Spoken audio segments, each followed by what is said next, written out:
திரு ஸ்ரீஹரி, மதம், இனம், மொழி இதெல்லாம் பாராம நம்ம அனைவரும் ரசிக்கக்கூடியது இசை. அந்த வகையில உங்களுடைய ஐயப்ப பாடல்கள் அவ்வளவு புகழ் பெற்றது. இஸ்லாமியர்களும் கிறிஸ்தவர்களும் கூட, குறிப்பாக ஓட்டுநர்கள் நிறைய பேர் சொல்லி கேட்டிருக்கோம், இந்த ஐயப்பன் பாடலை ஒரு நாள் கேட்காமல் எங்களுடைய நாள் நிறைவடையாது, அவ்வளவு புத்துணர்ச்சி கொடுக்கக்கூடியதுன்னு. குறிப்பாக சபரிமலை ஏறும் பக்தர்களுக்கு அவங்களுக்கு உடல் சோர்வு ஏற்பட்டாலும் கூட உள்ளம் சோர்வடையாமல் அவர்களை கொண்டு செல்வது, உத்வேகம் அளிப்பது அந்த ஐயப்ப பாடலாக இருக்கிறது. ஒரு பாடலோட நம்ம இந்த நேரலையை தொடங்கலாமே. சுவாமி சரணமையப்பா.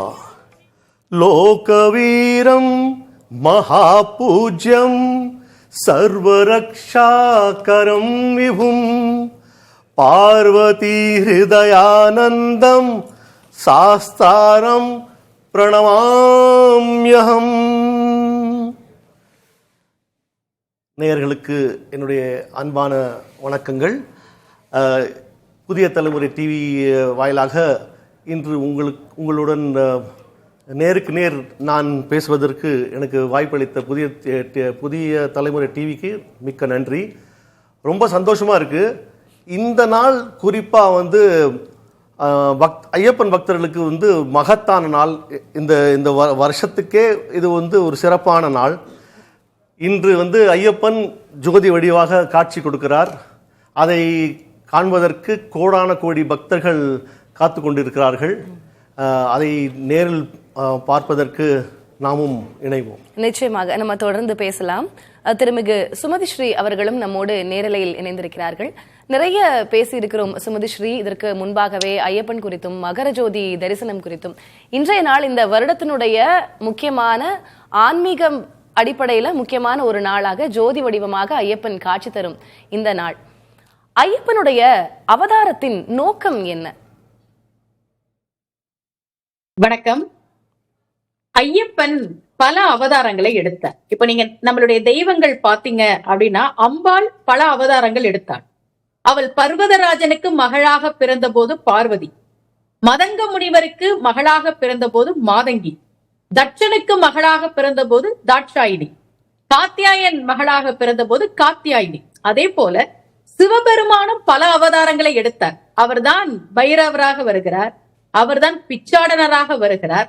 அதே போல பெருமாள் பல அவதாரங்களை எடுக்கிறார். ராமனாக வந்தார், அடுத்த அவதாரத்தில் கிருஷ்ணராக வந்தார், வாமனனாக வந்தார். இப்படி தெய்வங்கள் பல அவதாரங்களை எடுப்பது என்பது நம்முடைய புராணங்களில் இருக்கக்கூடிய ஒன்று. அப்படித்தான் ஐயப்பனும் பல அவதாரங்களை எடுத்தனர். அதிலே முக்கியமாக ஆதிசாஸ்தா, தர்மசாஸ்தா, ஞான சாஸ்தா, கல்யாண வரத சாஸ்தா, சமோகன சாஸ்தா, சந்தான பிராப்தி சாஸ்தா, வேத சாஸ்தா, வீர சாஸ்தா என்று ஐயப்பனுடைய அவதாரங்களை நம்முடைய புராணங்கள் சொல்கிறது. இந்த ஒவ்வொரு அவதாரத்திற்கும் ஒரு நோக்கம் உண்டு. அதிலே சபரிமலையிலே இருக்கக்கூடிய ஐயப்பனுடைய அவதார நோக்கம் என்பது மகிஷியை வதம் செய்வது. அதுதான் அவருடைய அவதார நோக்கம். சபரிமலையிலே இன்றைக்கு மகர ஜோதி. அதென்ன மகர ஜோதி என்றால், சூரியன் மகர மாதமாகிய தை மாதத்தில் பிரவேசிக்கிற அந்த காலத்தில் அந்த ஜோதியை நாம் தரிசனம் செய்கிறோம் என்பதால் அதற்கு பெயர் மகர ஜோதி. சபரிமலையில இருக்கக்கூடிய ஐயப்பனுடைய அவதார நோக்கம் என்பது மகிழ்ச்சியை வதம் செய்வது. அது பற்றி தொடர்ந்து நம்ம விரிவாக பேசலாம். திலகவதி, ஐயப்பன் தவக்கோலத்தில் இருக்கக்கூடியவர். ஆண்டுக்கு ஒரு முறை மகர சங்கராந்தி என்று அவர் அருள் பாலிக்கிறார். ஜோதி வடிவில் அவர் அருள் பாலிக்கிறார் பக்தர்களுக்கு அப்படின்றது ஐதீகம். இந்த சபரிமலை மகர ஜோதி அப்படின்னா என்ன? அதற்கு பின் இருக்கக்கூடிய புராணம் என்ன சொல்கிறது?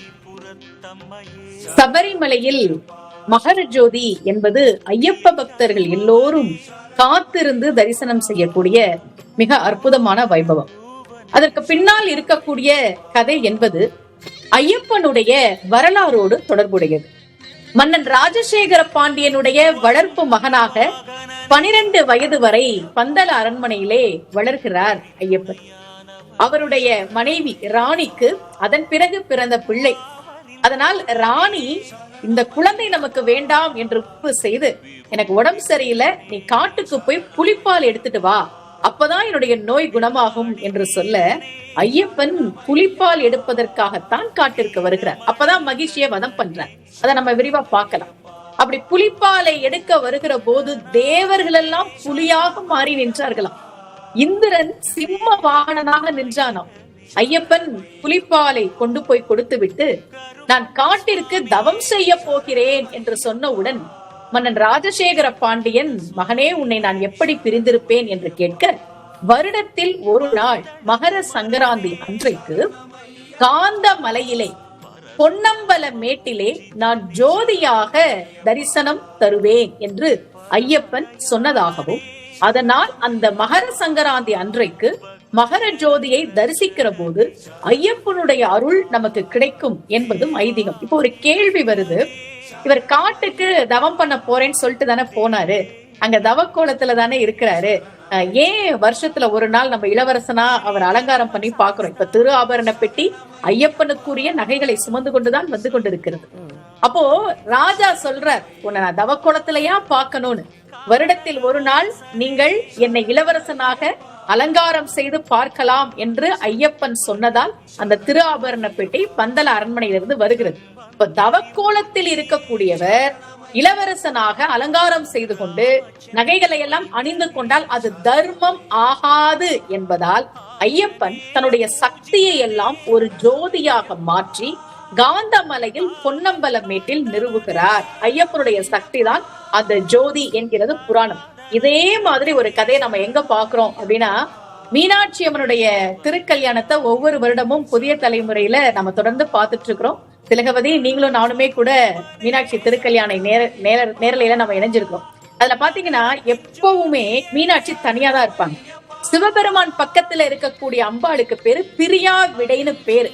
அது என்ன பிரியா விடை அப்படின்னா, மீனாட்சி அம்மன் அவருடைய சக்தியை கொண்டு உருவாக்கியவர் தான் அந்த பிரியா விடை அம்மன். அதே போலதான் சபரிமலையிலே இருக்கக்கூடிய ஐயப்பன் மகர சங்கராந்தி அன்றைக்கு தவக்கோலத்தில் இருக்கக்கூடியவர் அன்றைக்கு ஒரு நாள் இளவரசனாக அலங்காரம் செய்து கொள்கிறார் என்பதற்காக தன்னுடைய சக்தியை ஒரு ஜோதியாக காந்தமலையில் நிறுவுகிறார் என்பது ஐதீகம். அதுதான் மகர ஜோதி. அந்த மகர ஜோதி தரிசனத்தை பார்க்கிறவர்களுக்கு ஐயப்பனை நேரில் தரிசித்த அந்த பலன், அதற்கான வாக்கியம் நிறைய என்பது ஐயப்ப பக்தர்கள் நம்பக்கூடிய ஒரு விஷயம். இதுதான் மகர ஜோதியினுடைய சிறப்பு.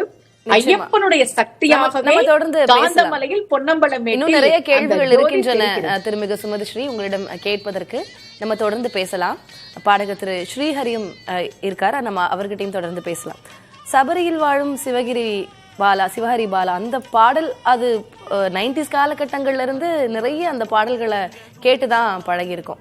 இருமுடி கட்டி கொண்டு செல்பவர்கள் அந்த பாடலை பாடியபடியே செல்லும் அந்த காட்சிகளையும் நிறைய வருடம் நம்ம பார்க்கிறோம். எனக்கு நீங்க அந்த பாடலோட சேர்த்து நீங்க ஒரு கேசட் கடை ஆரம்பிச்சு ஒரு தொழில் முனைவோராக இருந்து அதுக்கப்புறம் ஒரு பாடகர் நடிகராகி நிறைய ஆல்பம்ஸ் வெளியிட்டு ஐயப்பனிடம் அடைக்கலமாகி உங்களுடைய அந்த ஸ்பிரிச்சுவல் கனெக்ட் என்று சொல்வார்கள்.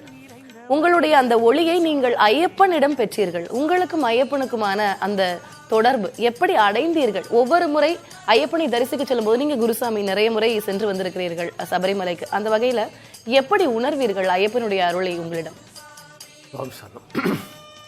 நான் முதல் சபரிமலைக்கு இருமுடி கட்டியது 1979.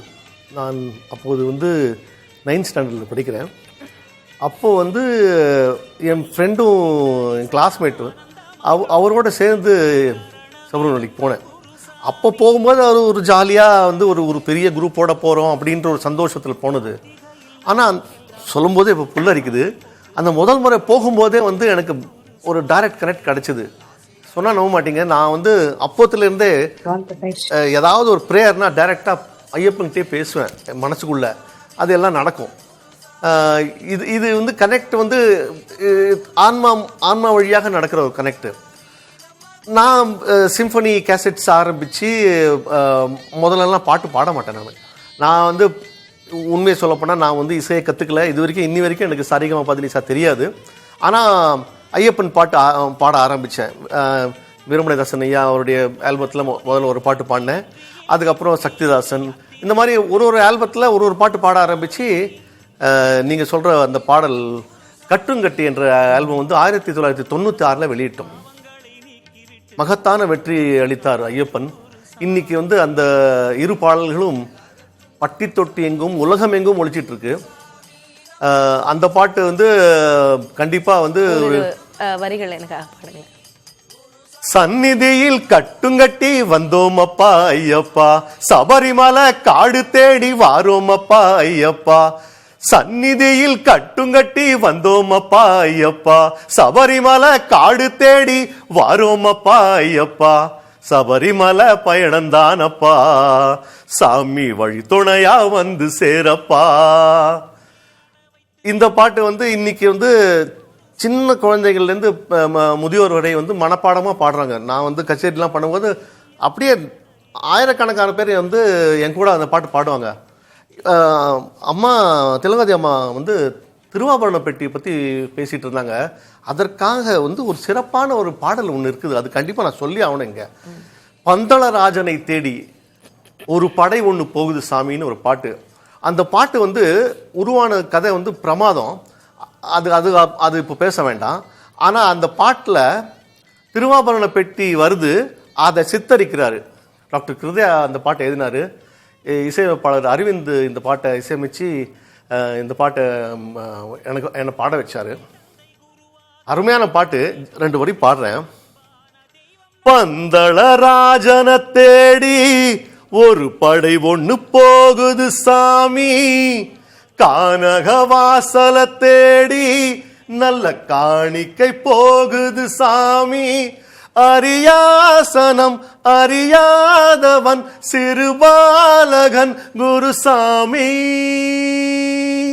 அவன் மேனியில் நகை பூட்டவே பரிவாரம் போகுது சாமி. அந்த அந்த காட்சி வந்து அப்படியே சித்தரிச்சிருக்காரு.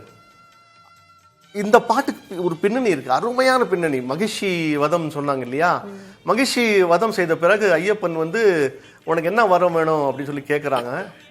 அப்போ மகிஷி வந்து நான் உன்னை கல்யாணம் செய்து கொள்ள வேண்டும் அப்படின்னு சொல்றாங்க. ஐயப்பன் வந்து அதிர்ச்சி அடைஞ்சு, இல்லைம்மா நான் வந்து இந்த பிறவியில் பிரம்மச்சாரி கோலம், அதனால நான் கல்யாணம் பண்ணிக்க முடியாதுமா, மன்னிக்கணும் அப்படின்னா. இல்லை நான் கண்டிப்பாக உங்களை கல்யாணம் பண்ணிக்கணும் அப்படின்னு சொல்கிறாங்க. ஐயப்பன் வந்து தந்திரமா ஒரு பதில் சொல்றாரு. எந்த ஒரு வருடம் சபரிமலைக்கு ஒரு கன்னிசாமி கூட வராம இருக்காங்களோ அந்த வருஷம் நான் உன்னை கல்யாணம் பண்ணிக்கிறேன். இந்த இந்த திருவாபரணம் பெட்டி எடுத்துன்னு வரும்போது ஒரு யானை வந்து மகிஷி ரூபத்துல வந்து ஆடிட்டு வரும் முன்னாடி, அப்படியே சந்தோஷமா ஆடிட்டு வரும். இந்த வருஷம் எந்த ஒரு கன்னிசாமியும் வராம இருக்கு, நான் போயிட்டு ஐயப்பனை கல்யாணம் பண்ணிக்க போறேன்னு சொல்லி சந்தோஷத்துல வரும். சரங்குத்தி வந்த உடனே அங்க ஆயிரக்கணக்கான லட்சக்கணக்கான சரங்குத்தி இருக்கும். அதை பார்த்த உடனே அப்படியே ஸ்டன் ஆகி நின்று அப்படியே சோகமாகி கண்ணில் தண்ணி வந்து அப்படியே சைலண்டா போயிடும். இது வருடா வருடம் நடக்கின்ற ஒரு அபூர்வம், இது சத்தியமா நடக்குது. சரங்குத்தி பத்தி சொல்லணும்னா, கன்னிசாமிங்க எல்லாருமே என்ன ஐதீகம்னா, முதல் வருஷம் சபரிமலைக்கு போகும்போது சரங்குத்தி போய் சரங்குத்தணும். அந்த சரம் குத்துறது பார்த்து தான் அந்த மகிழ்ச்சி வந்து அப்படியே ரிட்டர்ன் ஆகுது. இதுதான் அந்த பாட்டுடைய